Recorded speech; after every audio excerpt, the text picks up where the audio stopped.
Radio નઝરિયા, આવાઝ અમારી.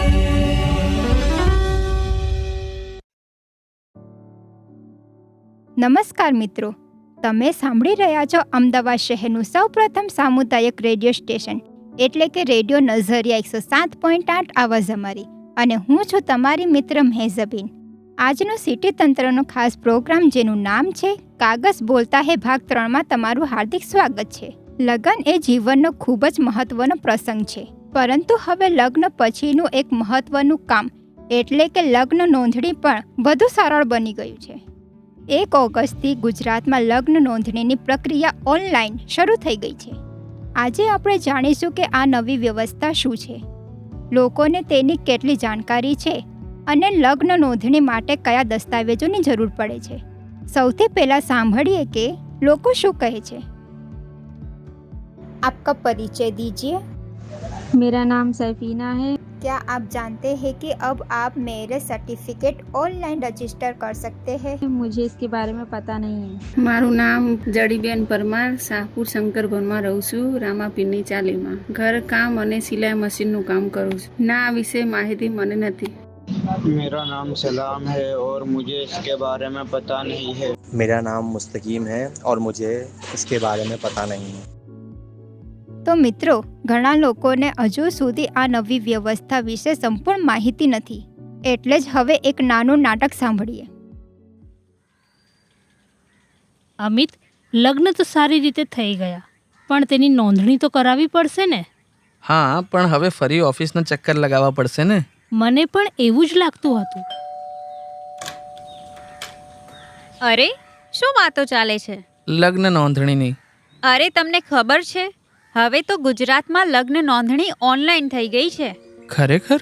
હા, હવે સૌથી પહેલા ઈ-નગર ગુજરાત પોર્ટલ પર જઈને રજીસ્ટ્રેશન કરવાનું, પછી લોગિન કરીને મેરેજ રજીસ્ટ્રેશન સેવા પસંદ કરવાની, ત્યારબાદ જરૂરી માહિતી ભરવાની, દસ્તાવેજો અપલોડ કરવાના અને અરજી સબમિટ કરવાની. અને પછી અરજીની સ્થિતિ SMS, ઈમેલ અથવા પોર્ટલ પર જઈને જોઈ શકાય છે અને મંજૂરી મળ્યા પછી લગ્નનું પ્રમાણપત્ર પણ મેળવી શકાય છે. સારું, પણ કયા કયા દસ્તાવેજો જોઈએ? ખૂબ સરળ છે. વર અને વધુ માટે આધાર કાર્ડ અથવા અન્ય માન્ય ઓળખનો પુરાવો, જન્મનો પુરાવો, સરનામાનો પુરાવો, પાસપોર્ટ સાઇઝ ફોટોગ્રાફ, લગ્ન સંબંધિત પુરાવામાં લગ્નના ફોટોગ્રાફ્સ, લગ્ન અરજી ફોર્મ, લગ્નનું આમંત્રણ પત્ર જો હોય તો, અને 2 સાક્ષીઓના ઓળખ અને સરનામાના પુરાવા, અને જરૂર પડે તો તેમના ફોટોગ્રાફ્સ પણ. અને જો કોઈના છૂટાછેડા થયેલા હોય તો ડિવોર્સ ડિક્રી.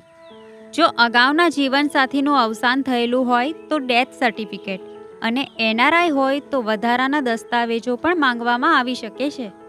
વાહ, એટલે હવે સમય પણ બચશે અને કામ પણ સરળ થઈ જશે. સાચી વાત. હવે તો જલ્દીથી અરજી કરી દઈએ. હા, પણ અરજી કરતા પહેલા સત્તાવાર પોર્ટલ પર જઈ જરૂરી માહિતી એકવાર જરૂરથી તપાસી લેવી.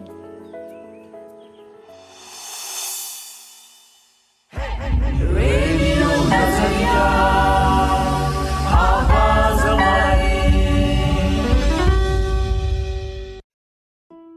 તો મિત્રો, નાટકથી તમે સમજ્યા હશો કે હવે લગ્ન નોંધણીની પ્રક્રિયા વધુ સરળ બની ગઈ છે. તો મિત્રો, ગુજરાતમાં લગ્ન નોંધણી માટે ઈ-નગર ગુજરાત પોર્ટલ પર સૌથી પહેલાં રજિસ્ટ્રેશન કરીને લોગિન કરવું પડશે. ત્યારબાદ મેરેજ રજિસ્ટ્રેશન સેવા પસંદ કરીને જરૂરી વિગતો ભરવાની, દસ્તાવેજો અપલોડ કરીને અરજી સબમિટ કરવાની રહેશે. અરજીની સ્થિતિ SMS, ઈમેલ અથવા પોર્ટલ પર જોઈ શકાય છે અને મંજૂરી બાદ લગ્નનું પ્રમાણપત્ર મેળવી શકાય છે. વધુ માહિતી માટે ગુજરાત સરકારના ઈ-નગર પોર્ટલની મુલાકાત લો. વર અને વધુ માટે આધાર કાર્ડ અથવા અન્ય માન્ય ઓળખ પુરાવો જેમ કે passport, water ID, driving licence વગેરે. જન્મનો પુરાવો જેમાં બર્થ સર્ટિફિકેટ અથવા સ્કૂલ લિવિંગ સર્ટિફિકેટ અથવા SSCની માર્કશીટ અથવા પાસપોર્ટ.